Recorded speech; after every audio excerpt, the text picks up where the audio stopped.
Hi, my name is Shauna Clark, and I am doing this for my Drama Class 70 film class. I'm going to compare Unforgiven and Space Cowboys. Both were directed by Clint Eastwood. The film Unforgiven is about an outlaw who has given up his gunslinging days to be the man his wife has fallen in love with.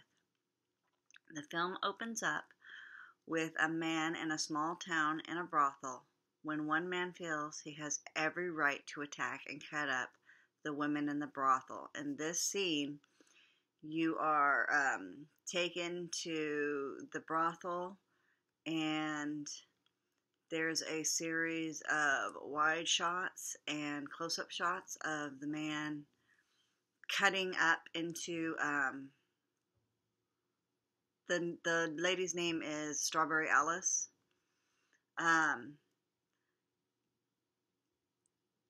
uh, we this sets the stage for the coming events. We now have what is called a hero's journey. In the next scene, Bill Money, played by Clint Eastwood, at his home tending to his pigs with his two children. In a medium shot, you see Bill fall into the pig pen with mud. As the shot moves back, you see Bill struggle getting up. The camera then pans over, and that's when a man comes up to his house asking to go back, asking Bill to go back to his killer for hire days. The women in the brothel have come up with money to offer anyone who will kill the man who cut up Strawberry Alice. Clint Eastwood uses his actor's natural abilities and ages to help the film. He shows how how age can slow someone down, or it can also make somebody think irrationally. So the older you are, the more time you are willing to put into something and think about things. And the younger you are, the quicker you are to just jump in. The camera does a close-up on Bill's face, and that's when he has changed his mind. Bill has to make sure his kids are cared for.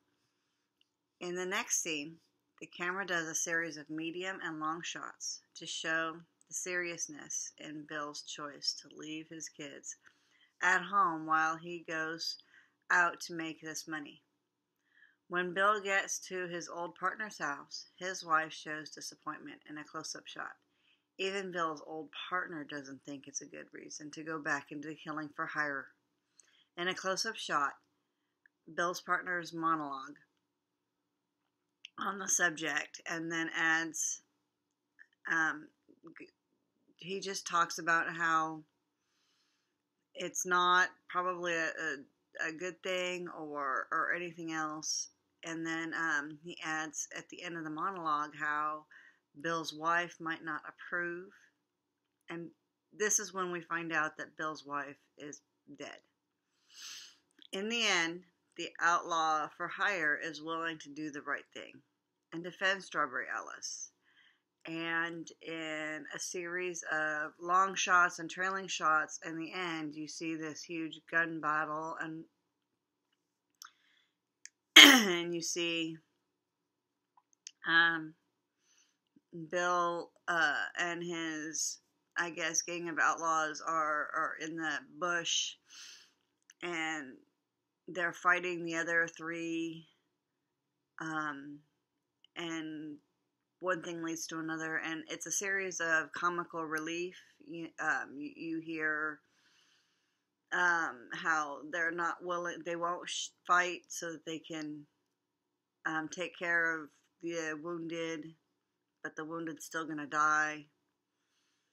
But in the end, the film is about a bad guy, like the murderer guy, whatever, outlaw, turned hero.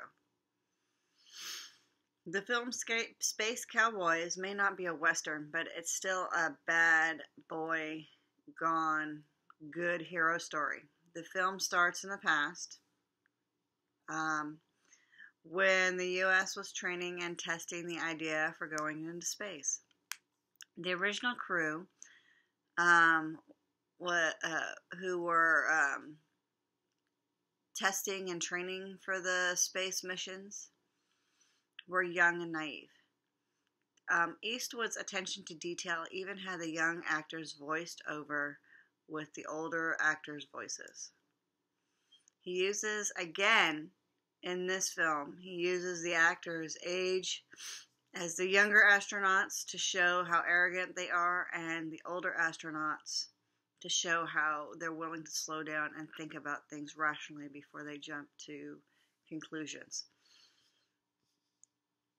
In the current day, NASA has taken over the space project, and the problem is shown. So here's the hero's journey.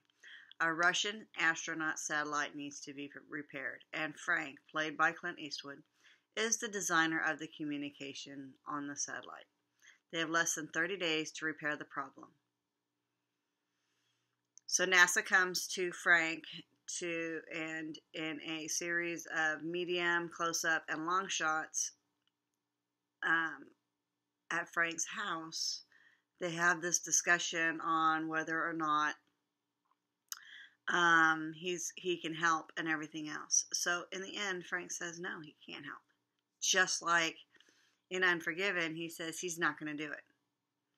So after thinking about it, Frank comes up with a solution to the problem, and he goes to NASA. And in a medium shot, it shows Frank explaining his plan about how him and his original crew can go up and repair the satellite, and he doesn't really have time to train somebody to do what he knows what to do.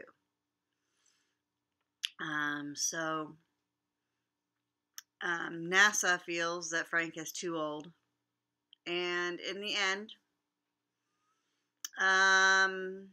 Frank does get to go up with his crew, but NASA sends 2 other people, and in a wide-angle shots and aerial shots, you see the younger crew member taking matters into his own hands when they find out that this satellite has actually got missiles on it and it can kill everybody if things are handled wrong. So they're trying to figure out, again, the older crew is trying to figure out what to do and think things out rationally, and the younger crew member is just trying to follow orders, and he's just going to jump to it because he knows better than everybody else. In the end, he causes a catastrophe and almost kills everyone, and Frank and his crew save the day. So we have yet another series of bad boys who are irrational and everything else turned into the heroes of the story.